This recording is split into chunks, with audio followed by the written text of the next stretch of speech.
12 ফেব্রুয়ারি ত্রয়োদশ জাতীয় নির্বাচন অনুষ্ঠিত হতে যাচ্ছে। নির্বাচন মানেই রাজনৈতিক উত্তাপ, মাঠে প্রচারণা, দলগুলোর শক্তি প্রদর্শন। কিন্তু এই নির্বাচনের প্রাক্কালে বাংলাদেশের রাজনীতিতে একটি বিষয় স্পষ্ট, আওয়ামী লীগ কার্যত নিষ্ক্রিয় অবস্থায় রয়েছে। প্রশ্ন উঠেছে, এত বড় একটি রাজনৈতিক দল হয়েও কেন তারা কিছুই করতে পারছে না? বাস্তবতা হলো, আওয়ামী লীগ এখন স্পষ্টভাবে ব্যাকফুটে। দলটি কাগজে কলমে অস্তিত্বশীল থাকলেও মাঠের রাজনীতিতে তাদের উপস্থিতি প্রায় নেই বললেই চলে। না আছে বড় কোনো কর্মসূচি, না আছে জনসম্পৃক্ত আন্দোলন, না আছে নির্বাচনী কৌশল।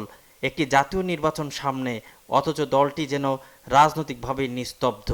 এর প্রধান কারণ হিসেবে উঠে আসছে নেতৃত্ব সংকট। দীর্ঘদিন ধরে দলের কেন্দ্রীয় তৃণমূল পর্যায়ে কার্যকর নেতৃত্বের অভাব স্পষ্ট। শীর্ষ নেতৃত্ব দৃশ্যমান নয়, দিক নির্দেশনা নেই, সিদ্ধান্তহীনতা প্রকট। ফলে নেতাকর্মীরা বুঝে উঠতে পারছেন না কোন পথে এগোবে দল, কি হবে তাদের ভবিষ্যৎ ভূমিকা। আরেকটি বড় সমস্যা হলো সাংগঠনিক ভাঙন ও মনোবল ভেঙে পড়া। দীর্ঘ সময় ধরে রাজনৈতিক চাপ, মামলা, মোকদ্দমা, নিষেধাজ্ঞা এবং অনিশ্চয়তার কারণে আওয়ামী লীগের অনেক নেতাকর্মী এখন নিষ্ক্রিয় বা আত্মগোপনে। যারা মাঠে ছিলেন তারাও ধীরে ধীরে সরে দাঁড়িয়েছেন। ফলে দলীয় কাঠামো কার্যত অচল হয়ে পড়েছে।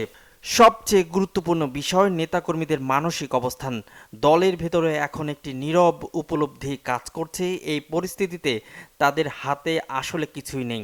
আন্দোলন করার সুযোগ নেই, নির্বাচনে অংশগ্রহণের বাস্তবতা নেই, আর জনগণের সামনে যাওয়ার মতো শক্ত অবস্থানও নেই। ফলে অনেকেই অপেক্ষার কৌশল বেছে নিয়েছেন, দেখা যাক পরিস্থিতি কোন দিকে যায়। এদিকে রাজনীতির মাঠে শূন্যতা কখনো দীর্ঘস্থায়ী হয় না।